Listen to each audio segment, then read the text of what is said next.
亲爱的弟兄姐妹，大家平安。平安。很高兴今天我们一起聚集在神的圣殿，我们一起用祷告，一起用诗歌，一起用赞美来敬拜他。我们在上礼拜用敬拜来到主的面前，那邀请弟兄姐妹们，这礼拜我们用感恩，我们用感谢来到主的面前，我们同来敬拜他，也为过去一年神的带领，我们献上我们的祷告。特别今天是在旧历年前的最后一个主日，我们献上感谢的祭，在我们神的面前，我们一起同声来祷告，也为了最近发生的地震，我们献上我们的祷告，恳求主的灵亲自来安慰我们，扶持我们，赶走我们恐惧不安的灵，也让我们在迎接新年的过程里，我们的未来更有盼望，未来更有神的恩典在我们当中。我们一起同声来祷告。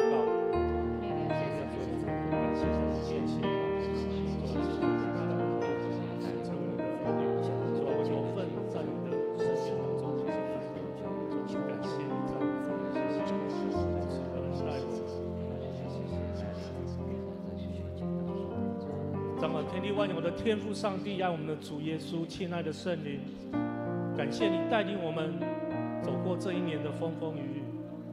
主啊，让我们在旧历年前的最后一个主日，主，我们带着感恩的心来到你的面前，让我们用诗歌、祷告、用赞美来亲近你，来赞美你，来敬拜你。在天父，我们也为了最近南部的地震，向你献上我们的祈求。主啊，求你伸出怜悯的手，安慰那些在灾难中受伤的身体与心灵。圣灵啊，恳求你亲自临到，安慰那些受惊吓的人，平息他们的恐惧，让他们在你里面找到平安依靠。主啊，我们祈求你的医治临到每个受伤的人，赐下力量给那些正在努力面对困难的人，并引领复原的工作能够顺利来进行。愿你的爱就充满在这个地方，让所有的人感受到你的同在，并赐给他们盼望与力量。亲爱的主耶稣，在这旧历年末迎接新年来的时刻，求你帮助我们在回顾过去的日子，能时时数算你所施的恩典。主啊，无论是喜乐，无论是挑战，都是你对我们的锻炼与祝福。我们用感恩的心献上一切的赞美。主啊，也求你带领我们的心，让我们在欢庆传统旧历新年时，不忘安静在你的面前，让你成为我们生命优先的次序。感谢你赐下救恩，感谢你赐下你的爱在我们当中。愿你的旨意就成就在我们每位弟兄姐妹的生命当中。让我们主耶稣，感谢你带领我们每一位弟兄姐妹来到这里，聚集在你的爱中，更感谢你为我们预备这充满恩典与平安的教会——富强教会。主啊，让我们能够在这里同心合意的来敬拜你、侍奉你，也彼此扶持，彼此受造就。主啊，谢谢你这美好的安排，让我们在小组、在团契中找到属于我们属灵的家，在这里学习你的话语，经历你的同在，并与弟兄姐妹一同奔走天路。你的爱在我们当中彰显，让我们不仅仅感受到彼此的关怀，更深深体会到你无条件的爱与丰盛的供应。主啊，求你继续在我们当中来动工，让我们更加的委身与你的事工，彼此相爱，同心合一的服侍你。愿我们的教会成为你荣耀的见证，成为祝福的管道，引领万人来归向你。亲爱的主耶稣，无论未来的道路如何，我们相信你的带领，你必使我们刚强壮胆，在你的爱里成长茁壮。求你赐给我们智慧力量，让我们在这充满恩典的家中领受你更多的祝福与教导。在新春即将来到之际，求你赐下平安与喜乐，充满我们的家庭，充满我们的教会与国家。让我们在新的一年里更加的依靠你，活出你的爱，成为神合用的器皿，来建造你的，来见证你的荣美。我们这样的祷告是奉靠主耶稣的圣名求，阿门。哈利路亚！各位弟兄姐妹，让我们一同来站立，我们一起来敬拜我们的神。跟你旁边的人说，好喜欢跟你在一起。牵着我手，高山一路陪我走，从不放弃我，真正爱我接纳我，一起做梦，一起笑，一起敬拜和祷告，一起庆贺这个生命的奇迹。好希望与你在一起，分享生活，分享爱，没有遗憾和冷暖，心完全敞开。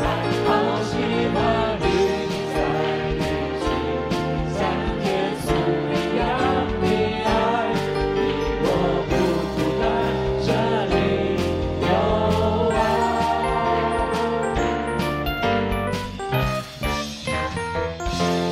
谢谢你牵着我手，高山一路陪我走，从不放弃我，真正爱我接纳我，一起做梦，一起笑，一起敬拜和祷告，一起庆贺每个生命的奇迹。好希望与你在一起，分享生活，分享爱，没有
主啊，你是行神迹的神，世上盼望上的生命当中，阿门。我们献上我们的感谢，哈利路亚。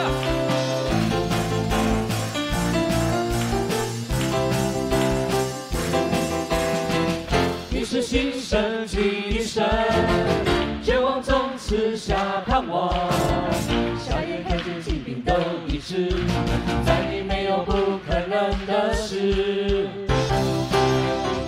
你是新生机的神，绝望中赐下盼望，在你没有转动的婴儿，每个应许都是在阿门。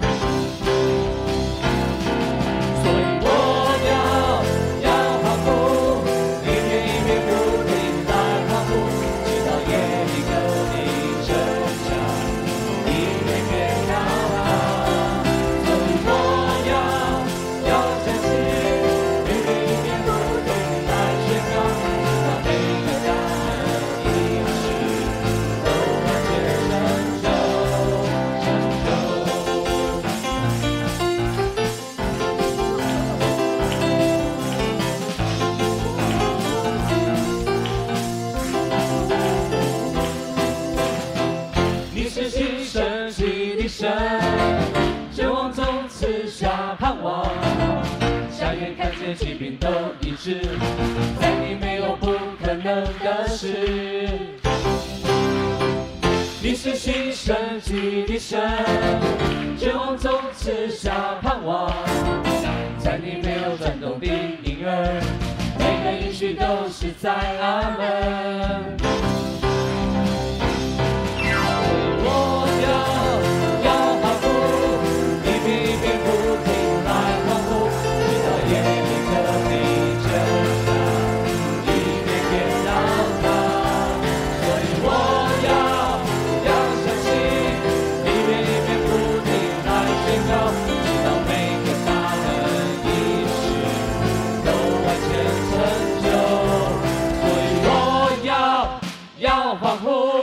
一遍一遍不停来欢呼，直到夜里歌笛声响，一遍遍到达。所以我要相信，一遍一遍不停来宣告，直到每个大的应许都完全成就。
天人神，我们的父，愿一切尊贵荣耀都归给你。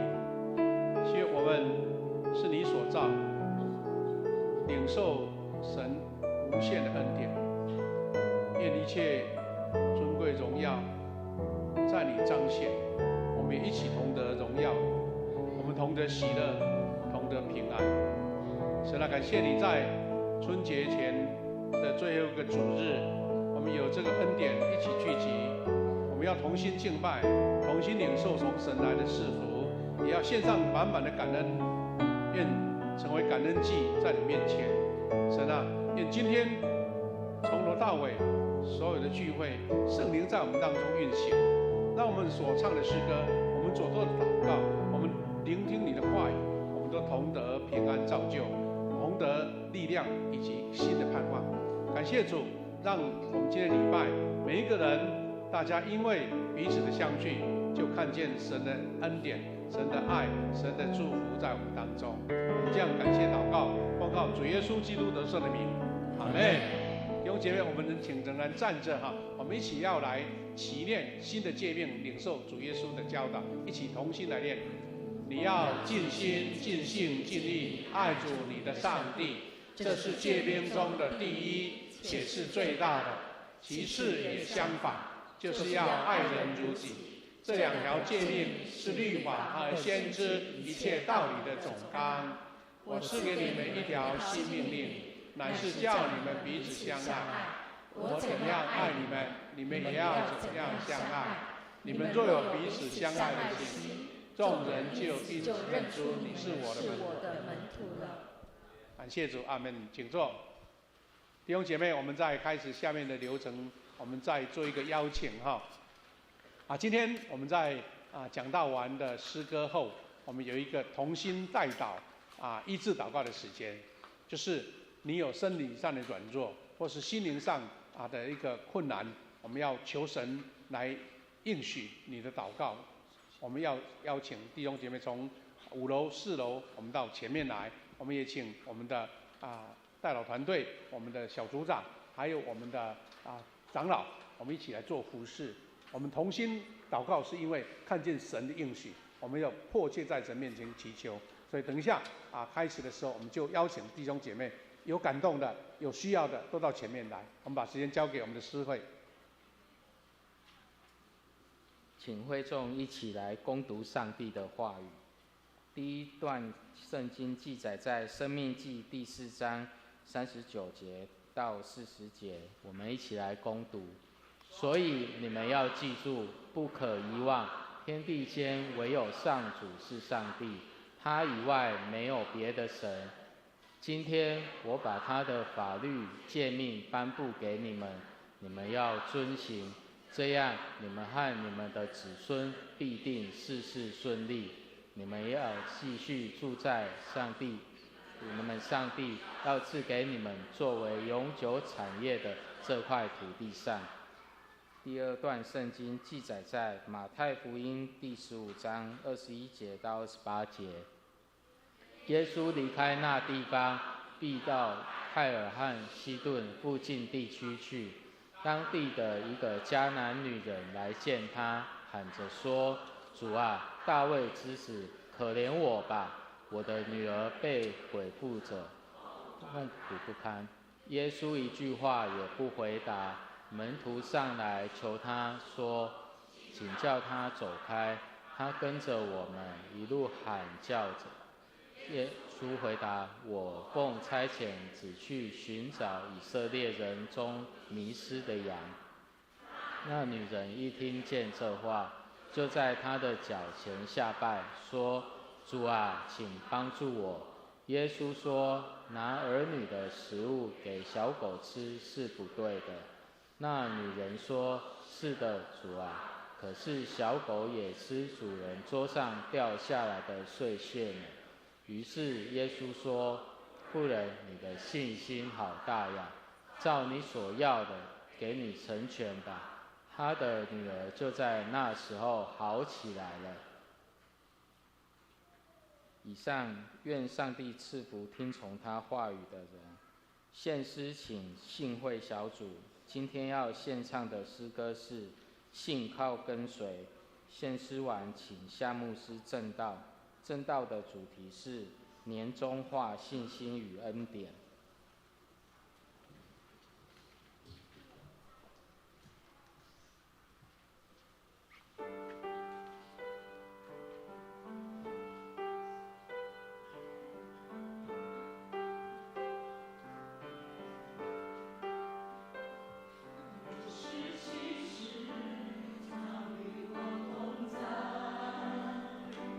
你是良善，从不曾离开。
主，感谢主，谢谢我们信会小组唱了这一首《信靠跟随》，特别是在我们旧历年的年尾，我们要迎接新春这首诗歌成为我们一个非常棒的祷告。我们再次给他们鼓掌，好不好？谢谢。从岁首到年终，我们要从神得祝福跟恩典。我们给隔壁来祝福一下，说从年头到年尾你是蒙恩的，好不好？给隔壁祝福一下，来。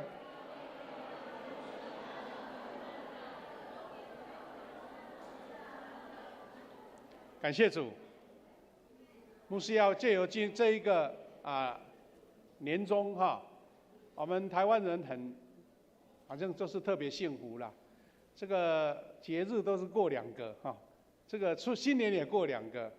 那听说那个情人节过了3个哇，好多节日但是呢，我们要记得我们怎么样在主里面蒙恩典，这个节期才会更得恩典跟祝福。所以牧师要用这一个主题来跟大家一起分享。我们先来做祷告。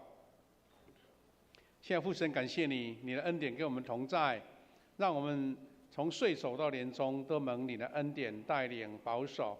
我们在旧历年的最后一个主日，我们开始了春节的假期，很多弟兄姐妹他们为这个难得的假期预备了长途的旅行，还有休假，有的回到自己出生的故乡。我们也有从外地回来的我们的教会弟兄姐妹或是子女，这是神给我们的恩典，让我们能够珍惜这个春节假期，大家在身心灵都得着神特别的眷顾跟保守，也让我们从你的话语再次同心得到提醒跟教导。我们这样祷告，奉靠主耶稣基督的圣名，阿们。年终化信息与恩典重点是在于说，我们在过新年新年虽然只是一个日期的变动，但是我们怎么样在我们的生活当中再一次确认我们跟神的关系，我们跟神这信仰的一个连结这个是很重要的。好像就是一个年度到了，我们再次做一个整合，在一个学习那我们今天有2个主题，一个是经文《申命记》的39到40节。这段经文呢，是摩西在交代以色列百姓他们要进入迦南地所做的提醒。因为他们从埃及出来，出埃及的时候，那边有他们埃及的神明偶像，他们离开这个埃及不是为了只是求得一个自由的一个生活，他们其实也是要脱离那边文化跟神明那些偶像的辖制。但是他们要进去的迦南地，其实也是另外一个充满着异邦文化或是外地文化的一个捆绑的地方。所以摩西很特别的要求说，你们进到一个新的地方，你们要确信2件事情，就是这段经文所写的。等一下我们会再做一点复习那我们要借由这一个宣告，敬畏神，敬畏天地间唯一的主。我们看见一个马太福音15章所记载一个外邦的妇女，外邦的女性，她们怎样克服自己原先的偶像神明的捆绑，找耶稣。那曾有一个很有趣的对照，以色列人要进去外邦人的文化，摩西交代他们要守诫命，他们要敬畏唯一的上帝。然后这个原先已经在外邦的女子，一个妈妈，她为了她女儿的得医治，她来到主耶稣面前，称呼他说主啊。那这个是很有趣的对比。那我们成为一个基督徒，我们怎么样？这2个不同的情境当中去确认我们的信仰。那首先我们看到上帝的恩典跟应许有3个部分，我们可以一起来学习。摩西交代以色列百姓说，要记住，不可遗忘，意思是说要常常纪念，常常纪念，日夜思想，不可遗忘。天地间唯有上主是上帝，好，天地间唯有上主上帝。那在约书亚记当中也有同样的一段记载，他交代约书亚说，这律法书不可离开你的口，要昼夜思想，使你记住这个律法中所写的一切，你就要凡事顺利，事事亨通。这是同样的领受一种确认跟教导。所以他不只是要敬畏天地间唯一的上帝，敬畏不够，要遵守上帝颁布的法律跟诫命。就是说，上帝所颁布的法律诫命不是让你摆着看的。我们春节不是到了吗？我们都会贴了一些很有趣的我刚刚有看到我们这个书法班贴的一个很有趣的磁铁春联平安就是家门福啦孝有可为弟子坚啦这个很漂亮。好，这个不是贴一下就解决了，是要遵守的。我们也送了一张我们的小小的春节的那个福音春联。所以摩西提醒说，你们要敬畏唯一的神。第二个，神的诫命跟律法你们要遵守，是借由遵守去体会到神的祝福而不是一个我信了信了就停在那边。好，那我们再看第3个，神怎么样应许呢？说你们有这样的作为，有这样的遵守，自己和子孙必事事顺利，要继续住在上帝所是永久产业的土地上。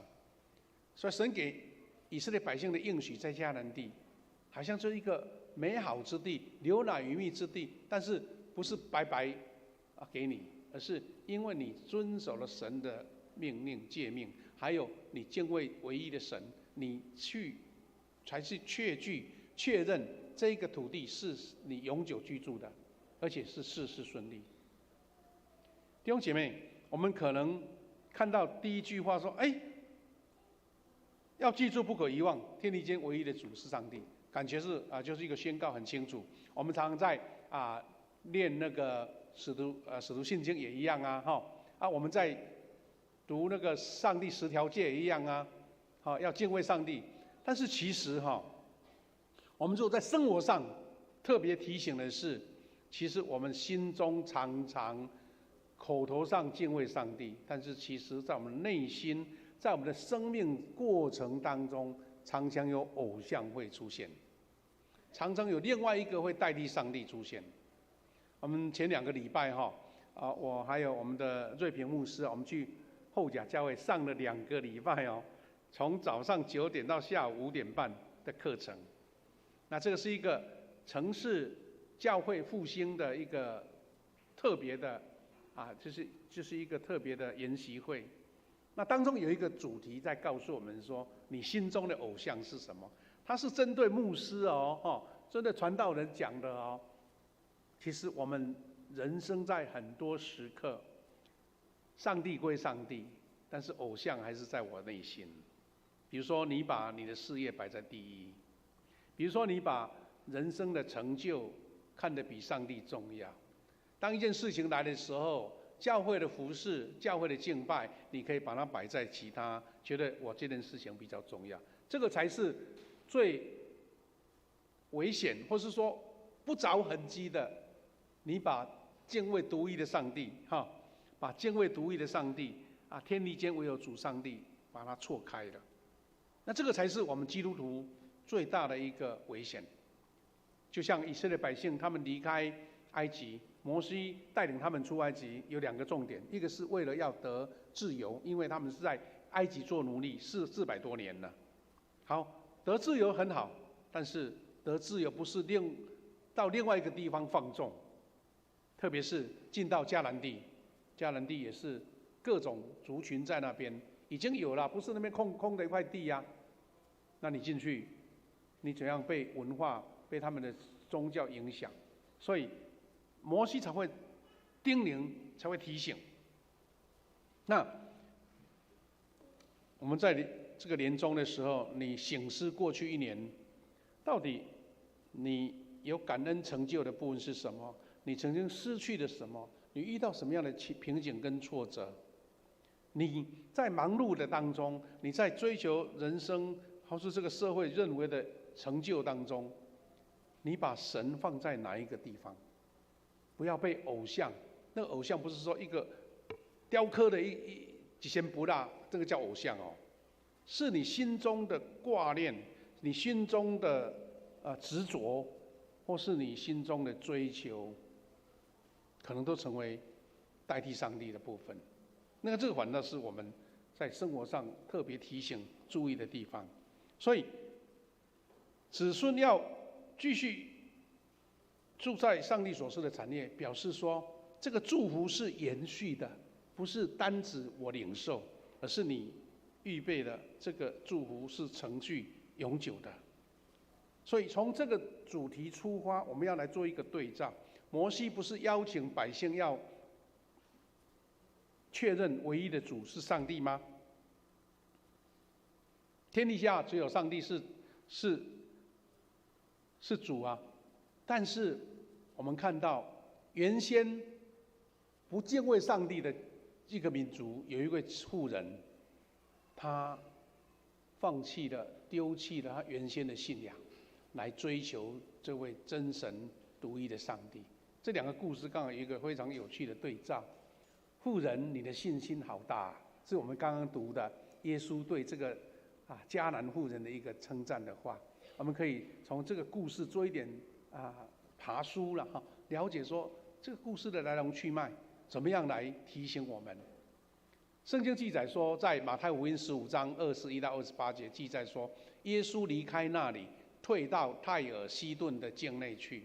我们如果读前后文耶稣不是随便离开离开到这个地方，这个名字我们是听得到了，但是不常常在圣经出现。这个泰尔西顿，如果你习惯读和合本以前的圣经，它叫做推罗西顿，推罗不是泰尔，是推罗西顿。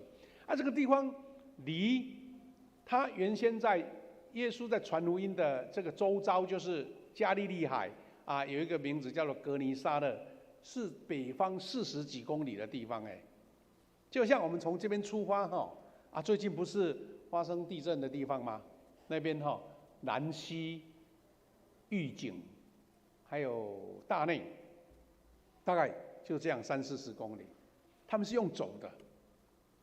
那个地方不是犹太人传统文化的区域，是外邦人居住的地方。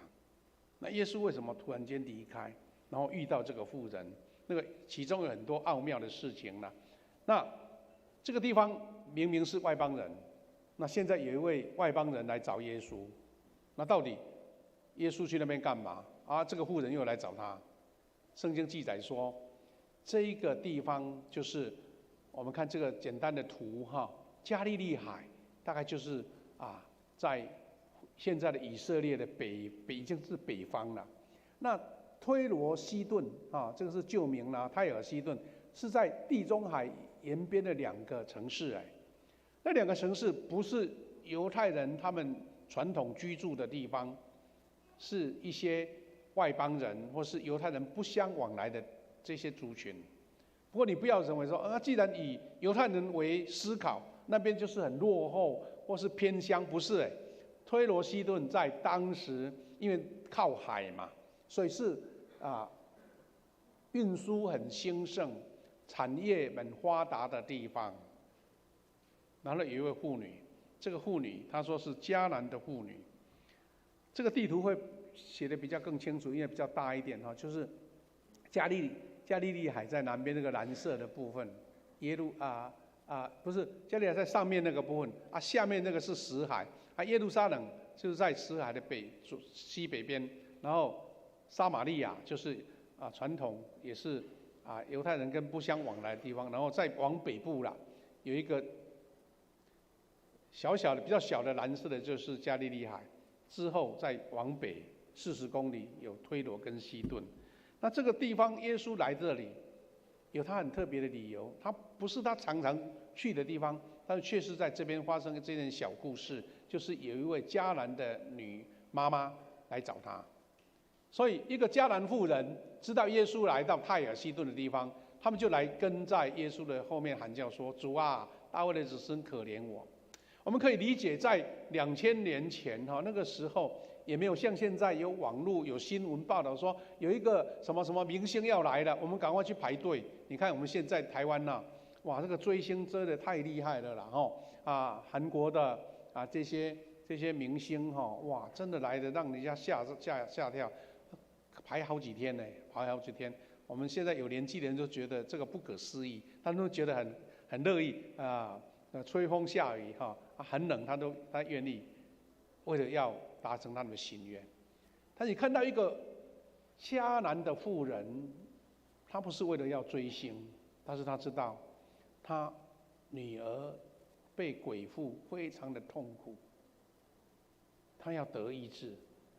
她知道有一位大卫的子孙，在加利利海周围行了很多神迹的一位人子来了。他知道这是他得着帮助的重要的机会，所以比一般追星的还更迫切，对不对？因为他有一个很重要的需求，所以他就高喊说：“主啊，大卫的子孙，可怜我。”这一句话从犹太人的观点来看，那是稀松平常，或是说觉得很能理解的啦。但是请记住，这个是从一个迦南人的角度。犹太人呼求耶和华，祷告神，他们呼求主啊，因为他们信这位神嘛。就像刚刚读的《申命记》里面所记载的，确认这位上帝是天地间唯一的神。但是外邦人没有这样的认知，就是说他们的语言没有这些话，就好像突然间有一位慕道友，他从来没有过来教会，你说哈利路亚，你说耶和华，你说主耶稣，你说上帝啊，他们都听不懂。但是竟然这句话是从一位迦南人，他们原先是拜偶像的，不信耶和华的，甚至是不跟犹太人往来的一个姐妹，一个妇女，勇敢的呼求说：“主啊！”马可福音有特别记载，同样这段经文，他记载说这位妇女是一个希腊人。你知道，当时是希腊文化，统治者是由罗马人，对不对？但是文化是希腊文化。所以这位希腊人，他们从社经地位，我们先不要用信仰跟宗教或是犹太人的角度，他的社经地位是高过犹太人的，特别是在推罗西顿这个区域，应该有一点类似像我们的六都一样生活非常优渥的，或是社会地位很高的。但是犹太人有一个很特别的，就是看不起撒玛利亚人，看不起这些希腊人，因为他们觉得是异邦的，甚至不相往来的，所以才会发生怎么样？发生耶稣的门徒怎么讲？耶稣这样子的门徒说那个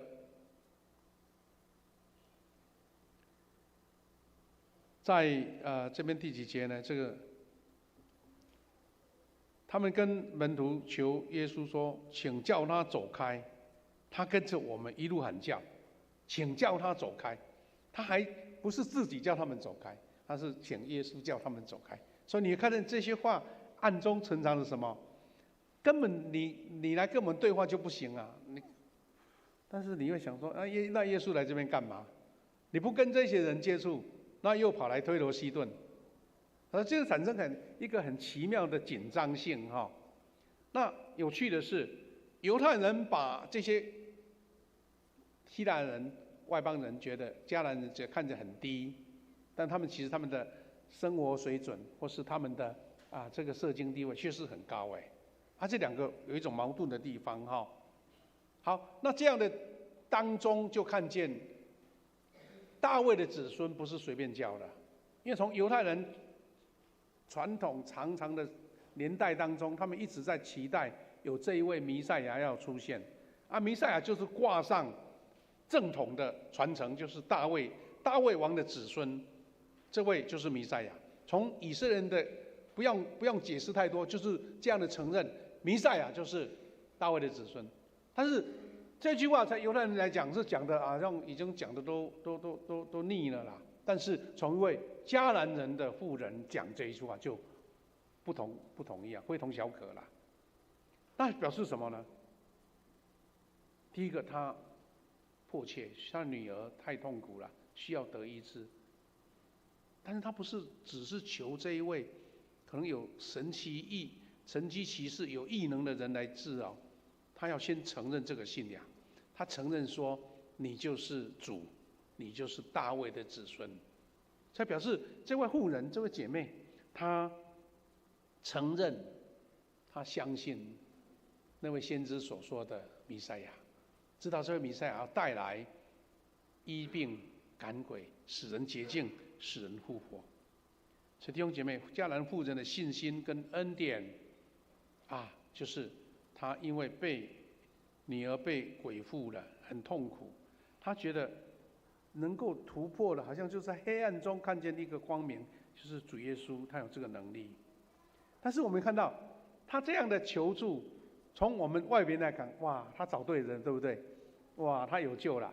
但是其中还要经过很多考验呢，特别是在对话当中很有趣。耶稣在跟他对话当中有2个段落，我们看起来很不可思议。很多圣经学者也讲说，耶稣为什么会讲这种话？你要么就给他医治啊，不要就闪开了，反正你们不同族群嘛。但耶稣又讲这些话，在挑战这位妇女。那当然，有些学者在研究说这些话到底是怎么来的？为什么会耶稣讲这话，好像很就咸的就对了很咸的啊，有一点非常的这个排斥的感觉。不过我们从这边要看见，对焦在这位迦南妇人的信心，有很多图画在记载，在绘画这个迦南妇人跟耶稣祷告。你看他非常的虔诚，跟耶稣讲：“主啊，大卫的子孙啊。”这个也是比较古典的画这个也是这张也是还有一个是铜版画的这个跟耶稣祈求，还有一个图案比较现代，他就直接讲说，就是一个妈妈的信心，一个妈妈的信心，一个母亲的信心。这些图画就要提醒我们说，这是不是一位传统在敬拜神的一位姐妹呢？是一位外邦人。他为了爱他的女儿，勇敢的突破自己的信仰。也许他在周遭一些他同族群的人讲说：“这个妈妈干嘛？为什么早去找犹太人？我们这边的医生不够好吗？我们这边的那个有法力无边的法师不好吗？为什么去找这一位？他要遇见多大的挑战？”但是为了女儿的健康，他不顾一切。但他至少已经认知，他要认识这位创造天地的主，所以他才会称为主，大卫的子孙。耶稣怎么讲？他说：“我奉差遣，只去寻找以色列人中迷失的羊。”看来好像觉得你又不是我们的族群，我们是以色列人迷失的羊，你又不是，干嘛来找我？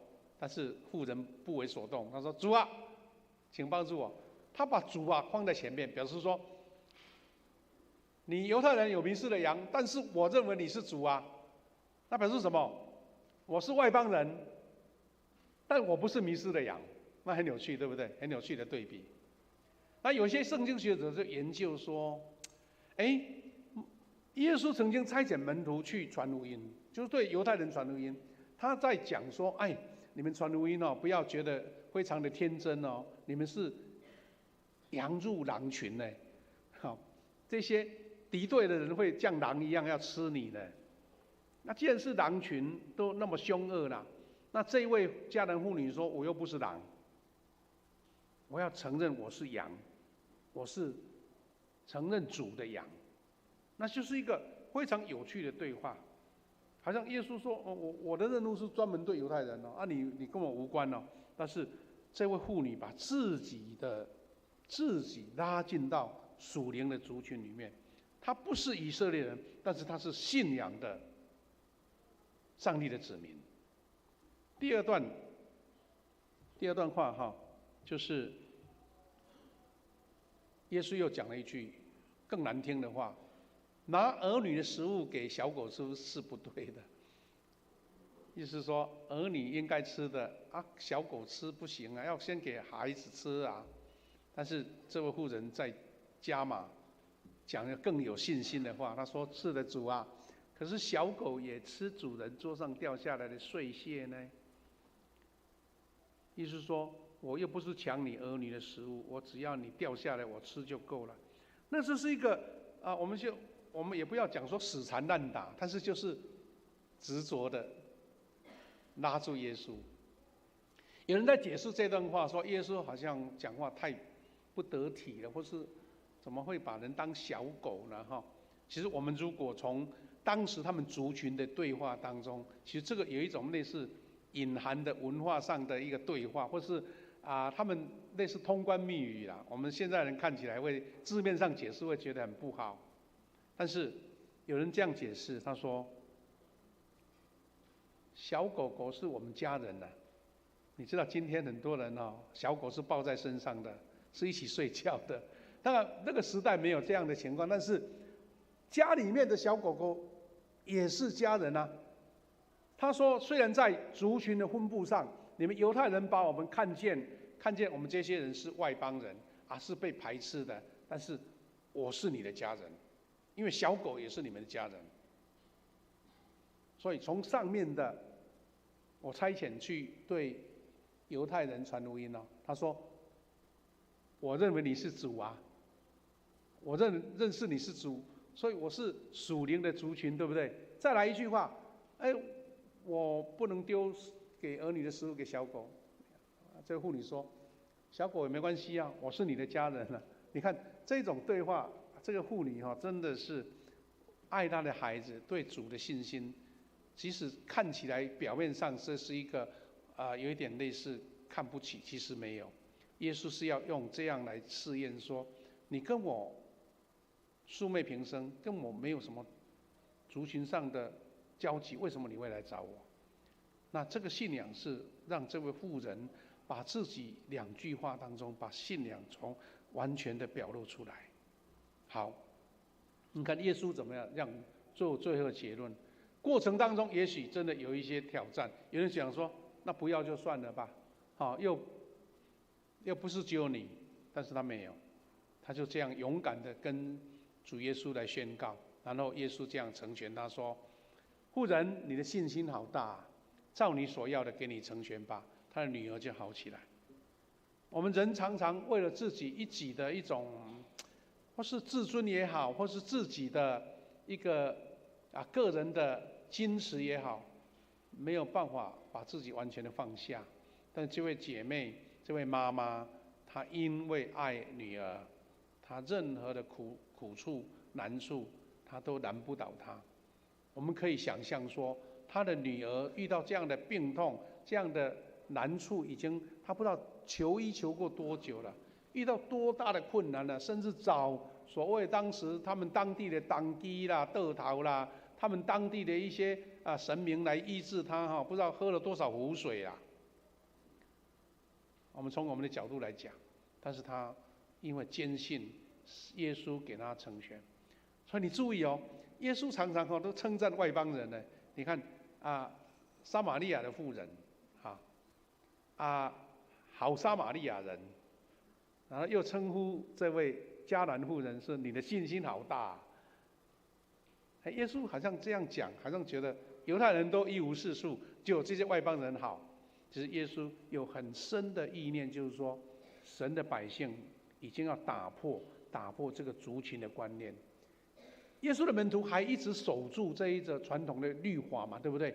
你看，连保罗要去传福音的时候，都还碰到那么多。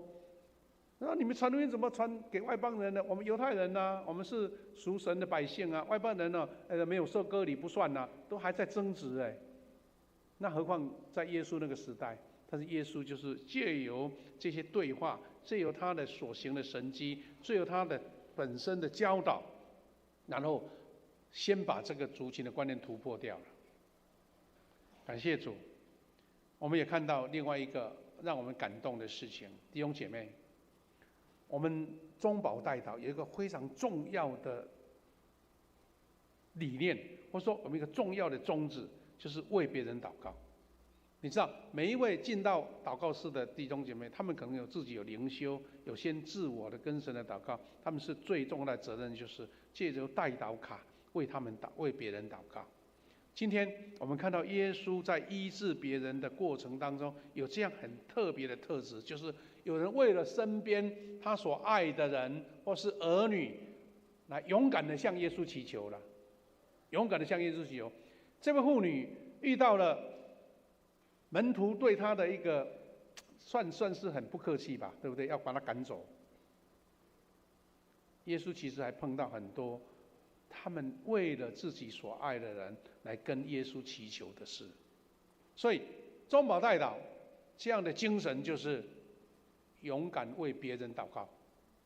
我们等一下会有一个医治祷告，也许你本身有这个需要到前面来，但是你如果觉得说我心中有一个很大的一个期望，就是为我的家人，或是为我所亲爱的，或是我认识的亲朋好友，为他祷告，你都可以出来。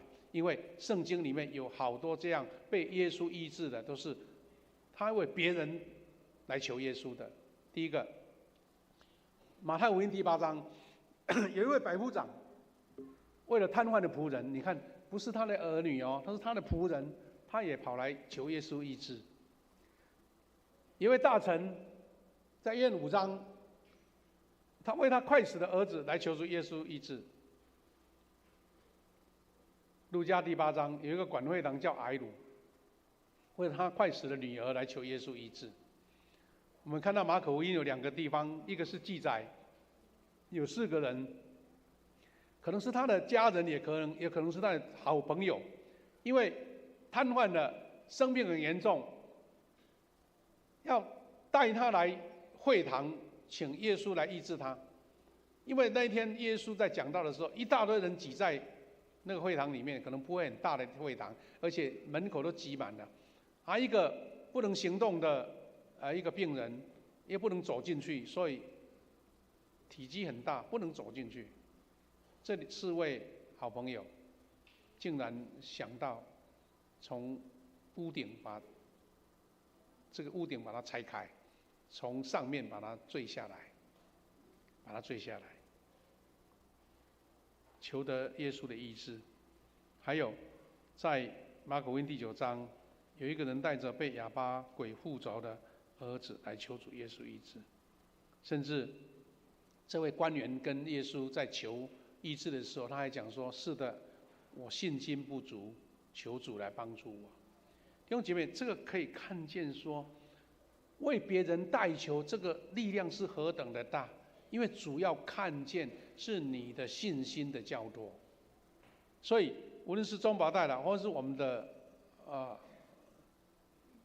的禁食来连锁的祷告，或是我们等一下一起同心祷告，我们求神让我们有这样的信心，有这位迦南妇人的信心。所以弟兄姐妹，我们在年终的时候，我们一起来学习敬畏跟信心，得着祝福及恩典的道路。上帝要他的百姓以敬奉独一真神，遵守法律与诫命，来领受真正的赐福跟恩典。弟兄姐妹，刚刚牧师提醒了这一点哦。这个敬畏真神，遵守他的诫命，他不是为你一代的幸福、一代的恩典，他是为你的子孙来铺上这个恩典的轨道，铺上恩典的轨道。这2天因为地震常常发生，我们看到高铁有没有？高铁这些铁路他们要减慢下来，因为那个轨道如果不小心脱轨了，那还得了？那我们为子孙铺了一条稳定安稳的道路，是要得恩典的道路，得恩典的道路。所以呢，圣经申命记才特别讲说，你们遵守的诫命跟规律，不是你们因此得福哦，而且还包括了你们的后代也得到福气，要顺顺利利。而且你们跟你们的后代要继续住在上帝所示这个永久产业的这块土地上。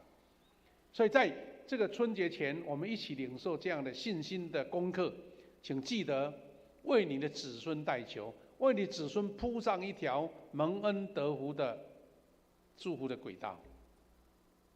那这个祝福的轨道要学习像这位妇女迦南妇女的信心。所以我们敬奉真神，遵守他的法律跟诫命，是因为信心的依靠。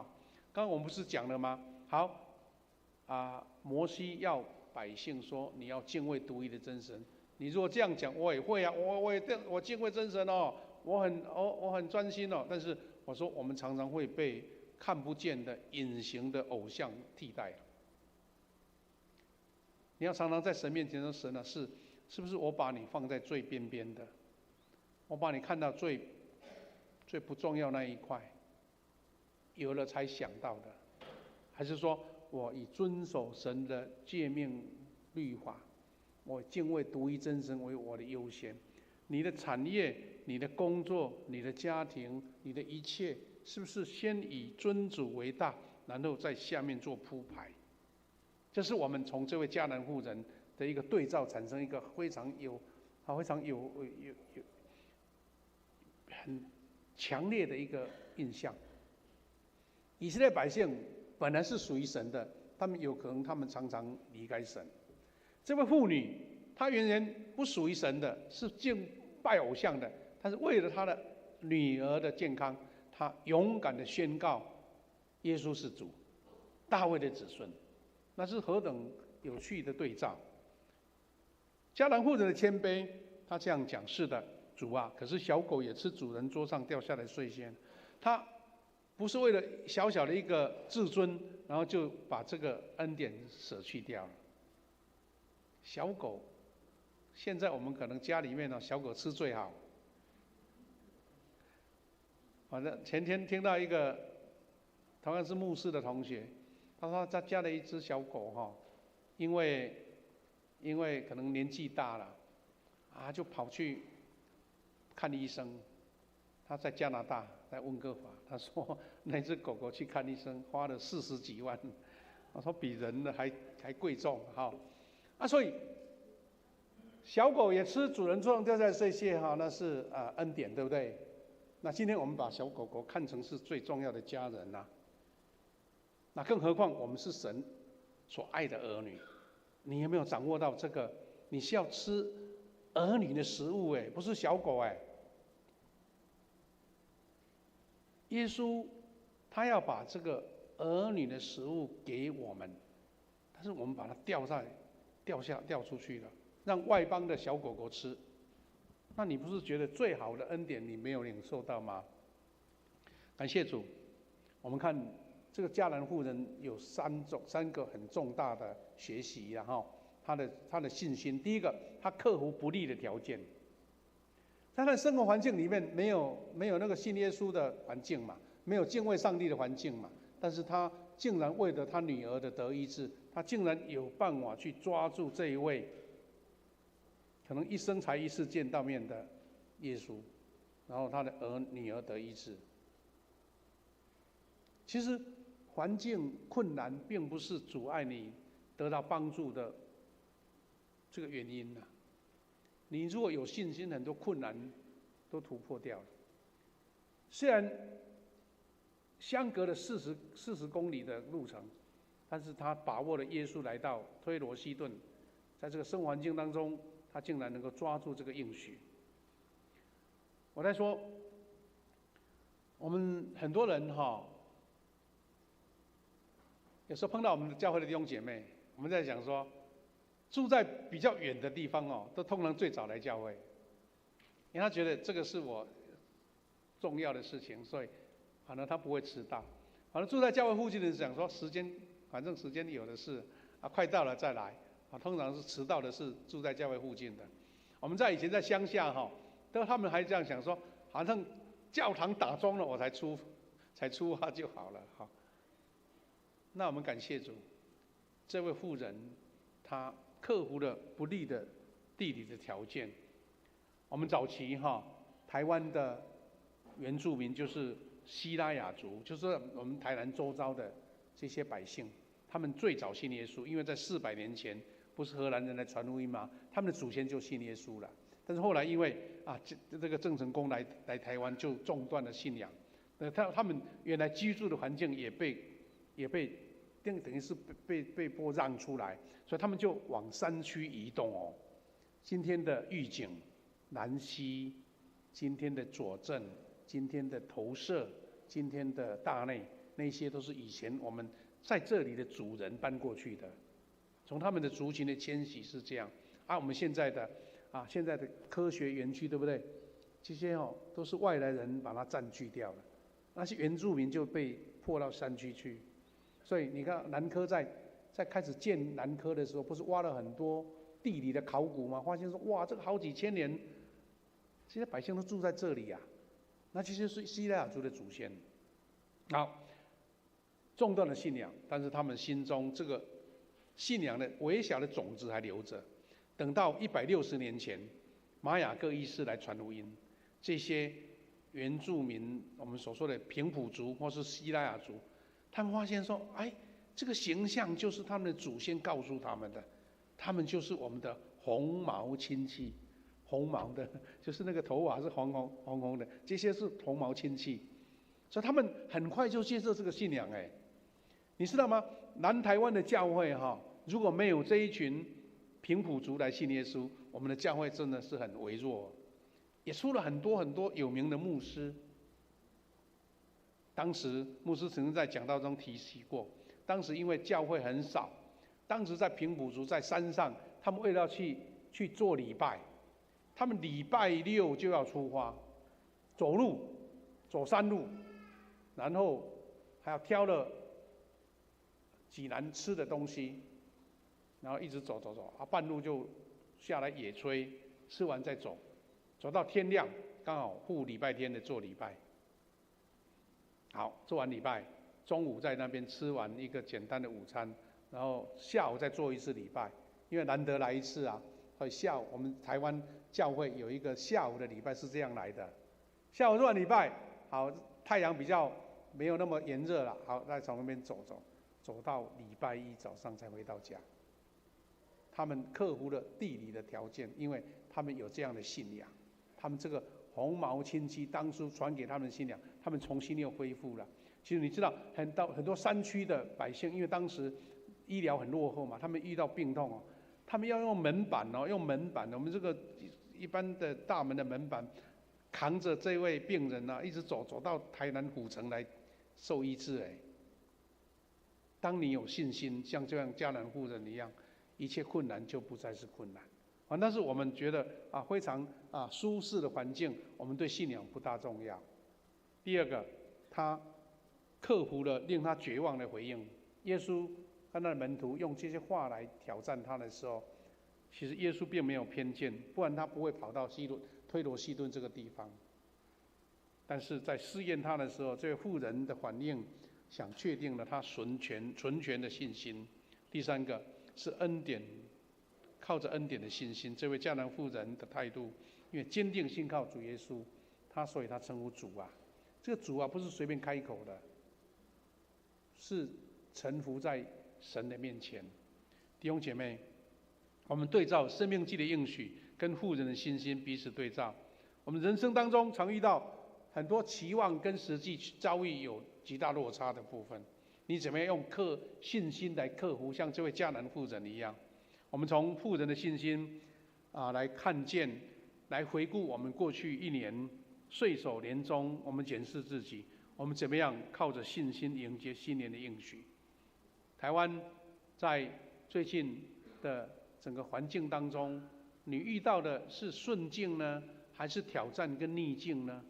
在疫情的时期，有些人事业做得很成功，那有些人遇到很大的瓶颈。那我们怎么样去克服它？我们在农历的除夕前这个主日，我们期待一个祷告，就愿每位主的百姓都蒙受因为敬畏跟信心而得着赐福跟恩典。我们也为自己在神面前再次确认，我们不要被偶像所捆绑，像迦南妇人的信心，迎向这个耶稣的医治跟祝福。接下来我们要照着这样的应许跟信心，我们要举行一个医治的祷告。我们要唱一首诗歌哈，这首诗歌是我自由。我们请我们的敬拜团的同工拿麦克风一起来带领唱。在唱诗歌的过程当中，我们邀请5楼、4楼，你自己需要，或是像这位妇人一样为家人的需要，勇敢的走到前面来。我们也请长老我们的小组长，我们的代祷团队预备来服侍。我们开始唱的时候，就勇敢的到前面来，好不好？是我自由，勇敢的到前面来，一起来，不要客气哈，来。是自由的灵啊，求你排一排，先排一排，来到我的里面，来到我的生活，中间都可以排没关系，来，中间都可以排。的愁烦，驱走我心中的不安。还在第一排，不要客气，第一排。的灵啊，在哪里？勇敢的出来，哪里就有自由。要受服侍的在第一排，世界虽有要受服侍的在第一排。劳苦重担，求你灵来使我自由。你的灵啊，你的灵啊，我们同工再多人出来服侍我们有小组长，我们有代祷团队的同工，不要客气，勇敢的为主来服侍，执事也出来，执事也出来，我们来为有空缺的就为他们服侍。劳苦重担，求你灵来使我自由。我们音乐继续，我们前面有很多需要代祷的同工，可能我们的服侍者不够，如果他服侍第一位的时候，你在旁边也默祷，其他同工在做第二个服侍，这个时候音乐继续，我们开始来做服侍，可以排在第一排或是在旁边。我们请小组长，我们请服侍者一起为他们做按手的祷告。好，按手的祷告，来，加油，感谢主。这个我们没有分大小，没有分谁的职位高低，是因为我们要在神面前勇敢的摆出我们自己需要代祷，我们需要祷告。如果还没有服侍到你，就站在原地来做第二个，或是排在第二排，都在第二排哈。来到前面来没关系。感谢主，哈利路亚！我们再请同工继续轻轻的唱这首《是我自由》。我们请同工来到前面来帮忙服侍，代祷团队都可以来服侍哈。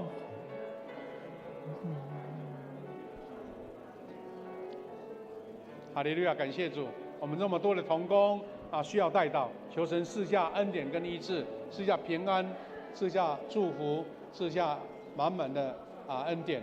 愿神亲自来医治我们。我们敬拜团可以开始唱。是我自由的灵啊，求你来到我的里面，来到我的生活。有人还没有第二位服侍的，可以再过来服侍完的可以再接下来下一位。这边有2位，需要服侍。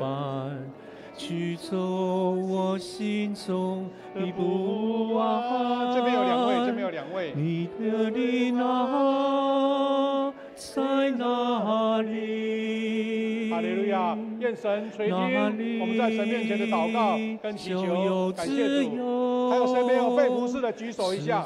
还没有被服侍的，我们再到前面来我们同工可以看一下，还有谁没被服侍到的，我们一起为他们做祷告，做有医治的祷告，感谢主。我们从头再来唱一次。你的灵啊，在哪里？哪里就有还有谁没有被服侍到祷告的，请摇手一下，不要客气。来哪里？求你临来，使我我们邀请在座的会友都一起站起来，我们一起再唱一次是自由的灵啊！求你一起来唱，一起来唱啊！继续祷告服侍，继续祷告服侍。来到我的里面，来到我的生活，赶走生活中的愁烦，驱走我心中的不安。你的灵啊，在哪里？哪里就有自由。胡适继续，胡适继续。世界虽有劳苦重担，求你临来，使我自由。牧师要来做一个祝福的祷告，如果你方便，可以把你的手放在你的心上，我们一起奉主的名来求神的应许。亲爱的父神，我们感谢你，是因为你是守承诺的神，是应许的神，是赐下医治的神。我们在前面有这么多位弟兄姐妹，还有小孩，恭敬在你面前摆上我们全部的祷告。主啊，不是谁服侍才有功效，而是我们的信心，就像这位迦南妈妈的信心。主啊，上帝的仆人，主啊，大卫的子孙，你的医治要临到我们，求你帮助我们。我们将这一群弟兄姐妹，还有包括在座的弟兄姐妹，还有线上的弟兄姐妹，当我们心中有渴望，心中有需要，心中有软弱，甚至有病痛缠身的，主啊，求你赐下你的医治，因为主耶稣你应许我们，你受鞭伤，我们必得医治；你受苦，我们必得平安。我们也为周报有印了好多位我们教会的弟兄姐妹，有的是年老在家休养，有的长期的静养，有的是在医院接受医治的，特别是最近在接受诊疗的弟兄姐妹，有的是被癌细胞攻击了。神啊，在你的应许之下，你赐下完全的医治，就像主耶稣说，你的信心医治了你。神啊，我们要得到完全的医治，求你赐下你这样的恩典医治在我们每一位弟兄姐妹，在前面的弟兄姐妹，在座位的弟兄姐妹，还有在线上的弟兄姐妹，让我们领受一个美好的恩典赐福，看见神的医治神迹在我们当中满满的发生。感谢赞美你，祷告祈求，奉靠主耶稣基督得胜的名，阿们。我们拍手感谢主，谢谢。我们请回座，请坐下，请坐。我们把时间交给我们的诗会，我们要来准备做奉献，感谢主。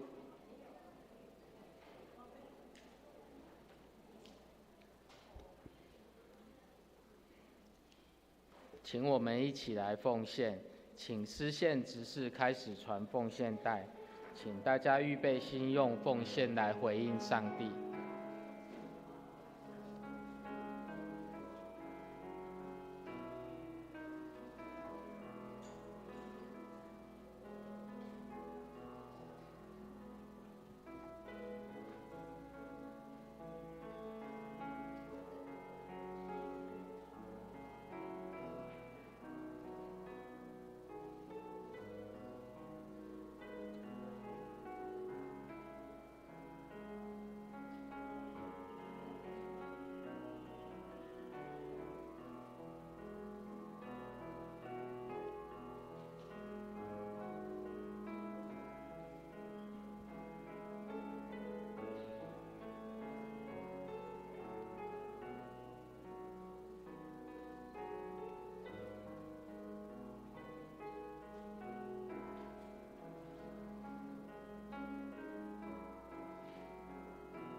请我们起立来唱奉献诗歌。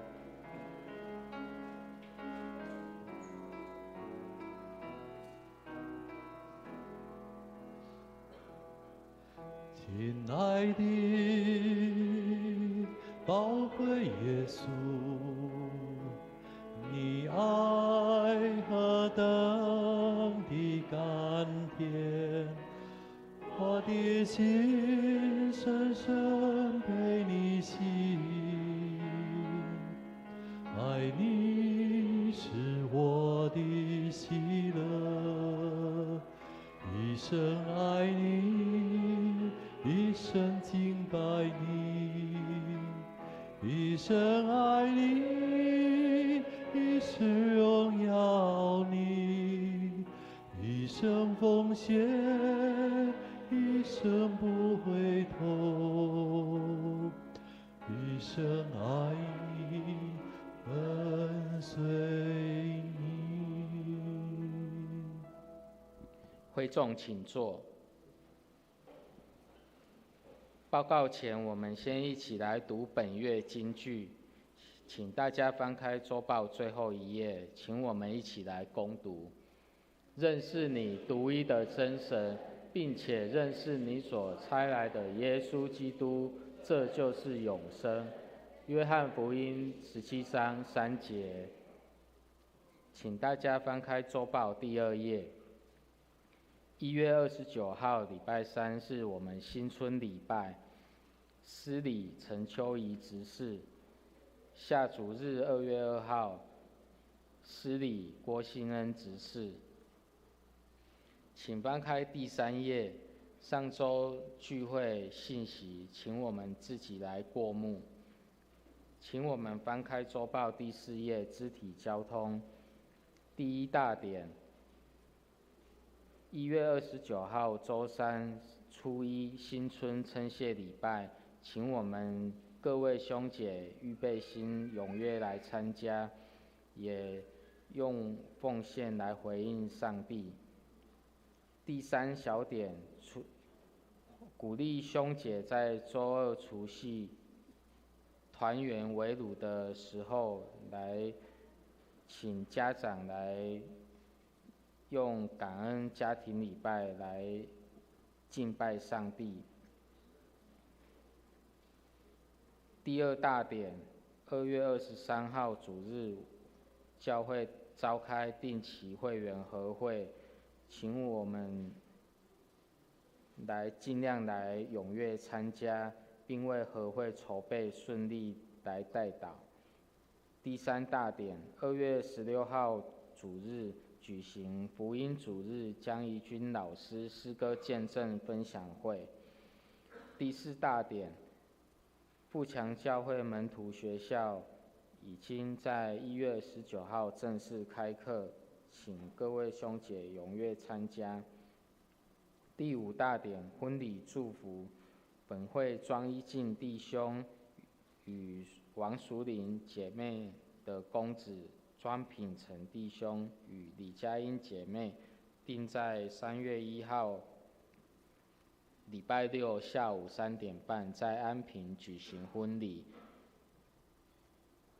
祝福新人婚礼筹备顺利，并为建立蒙恩的幸福家庭来代祷。第6大点，第2小点，今天主日更新周刊文章夹带在周报里面，我们可以一起来阅读阿如姐妹所写的耶稣的爱点燃熊熊爱火。她参加了本会智慧的抉择线上1对1课程，在吴灵基姐妹的带领下得到很多帮助，鼓励大家来阅读，一起来领受她生命的故事。门徒培育事工研习会消息，第1大点，2025门训课程约翰福音书研读，还有第2大点，管弦乐团班招生消息，请我们自己来过目。请翻开周报第6页，牧区团契消息以及关怀代祷事项，请我们自己来过目。第7页，奉献征信，奉献金额若有出入，请向财务部同工来反映。以上，请夏牧师补充报告。感谢主哈我们在新年之前的主日有开始看见很多从外地我们外出的弟兄姐妹回来了哈首先我们要欢迎有一位是郭恩信牧师娘，是林淑娟牧师娘在我们当中参加礼拜，欢迎他来拍手欢迎他。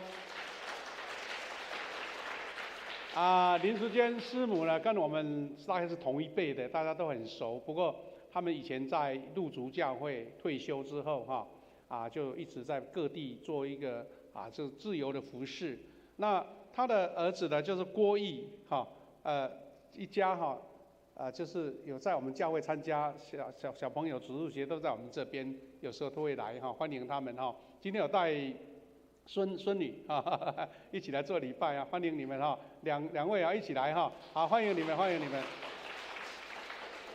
我们也看到，其实我们有很多弟兄姐妹的家人有来。我听到西道长老说他的儿子志佳跟媳妇依玲有带小朋友回来吗？好，等一下牧师要为他们做祝福祷告，再到前面来，也请谢牧师来帮助我们报告完，你再到前面来好，我们要为他们做祝。我们也看到像龚医师的儿女媳妇都回来了，欢迎你们龚医师的儿子我们感谢主感谢主。好，牧师只有一个提醒了就是这个图卡里面有除了这个富强门徒学校之外，还有一个是我们在2月16号那个主日春节过后有一个非常好的一个福音主日的一个见证会，就是有一位音乐家叫做江怡君老师，他要做一个诗歌见证，他是一个花腔女高音他是我们教会林清长老大学时代的同学，但他后来曾经出国留学又回来。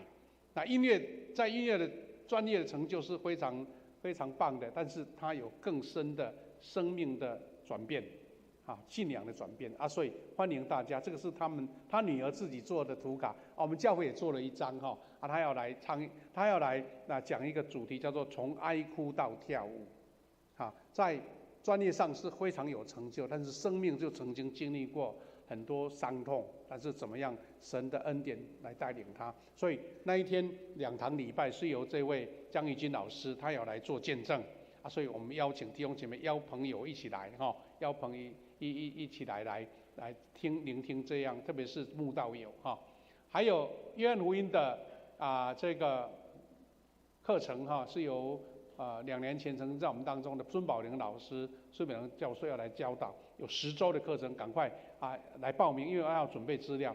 特别是这一次，因为他要早一点开始，因为有一些是外地来的，所以6点半就要开始，晚上6点半，礼拜43月初就开始了所以如果要参加的人要预备心，有10周的课程这样子那我也看到有一位我们曾经在我们当中做聚会有一个敏香生姐妹在哪里？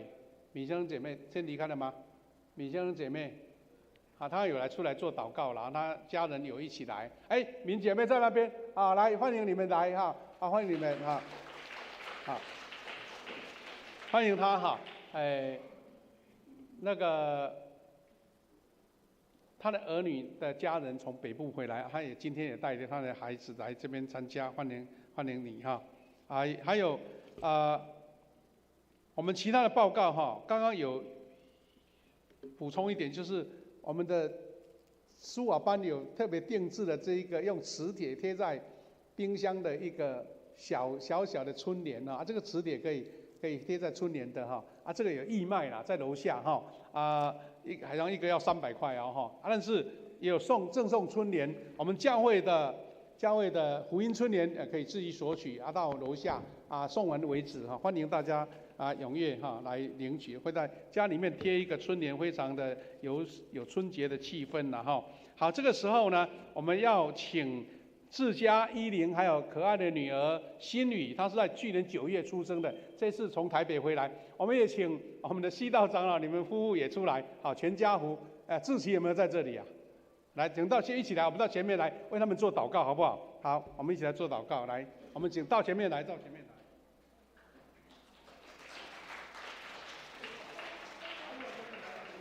我们要为他小朋友、可爱的小朋友来做祝福祷告。来，西道长有没有在这里吗？没有哈，没关系，我们面向前面，向前面。好，那牧师站在旁边为他做按手哈。没关系，你抱着就好，抱着，没关系，让他动没关系啊。他如果要吵也没关系，要一起唱歌也好。好，这个他叫做张新宇哈，草字头一个心啊，心脏的心，宇是语言的语哈，啊，新宇哈啊，爸爸是志佳哈，志佳哈啊，妈妈是依林，还有阿嬷哦，光阿嬷好像很老。最近我们很感恩呢，我们教会哈。连续有好几个都是做阿公阿嬷，我们的西道长老夫妇，还有我们的周喜安兄夫妇，还有我们的魏鹏长老夫妇，还有谁？最近都很多生小孩哈，第3代出来了哈。好，我们来做一个祝福的祷告，没关系，我按着它没关系，我拿着那是可以。我们一起来为可爱的小朋友来祝福祷告。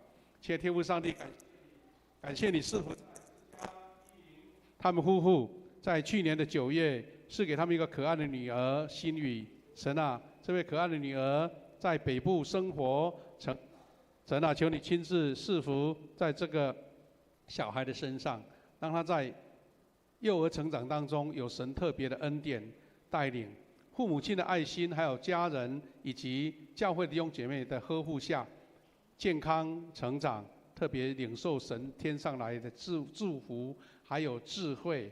恩典，那成长过程当中充满了神的喜乐、平安、健康成长，将来也能够在教会、在社会成为神所重用的女儿。神啊，求你赐福我们的志佳夫妇，他们在北部的工作、生活以及教会的服事，都有神特别的恩典，让他们每日生活当中神的同在，以及他们的一切都特别神的保守。也赐福在我们西道长老全家大小，在神的恩典之下，每一天都经历到神美好的赐福以及生命的灌注，让他们在看见神给他们的满满的赐福跟恩典，让他们也看见神在他们当中所成就美好的圣工。我们再一次将这个家庭这位可爱的小朋友奉献在主你面前，愿神亲自保守跟带领。我们这样祷告祈求，奉靠主耶稣基督得胜的名，阿们。我们再次恭喜他们，好，拍手拍手，高兴，有拍了哈，拍照了哈，好拍好了，好，谢谢。好，谢谢。我们今天我们因为假期了哈，没有午餐了哈，所以大家到外面要找好吃的哈，我们来做结束，谢谢。请起立，同心来唱颂荣诗歌。吟唱完，请牧师祝祷。我的神，我的王啊，我要称颂你的名，我要永远称颂你，我要天天称颂你。我们一起来领受从神来的赐福。愿主耶稣基督的恩典、上帝的慈爱以及圣灵的保守相通扶持，与每一位弟兄姐妹同在。在迎接新年的时候，我们满满从神来的力量、恩典让我们前面的道路满满有神的同在，从今时直到永远。阿们。阿们。阿门。阿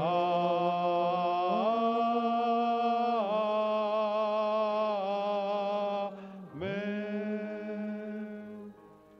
我们请坐，来默祷闭会。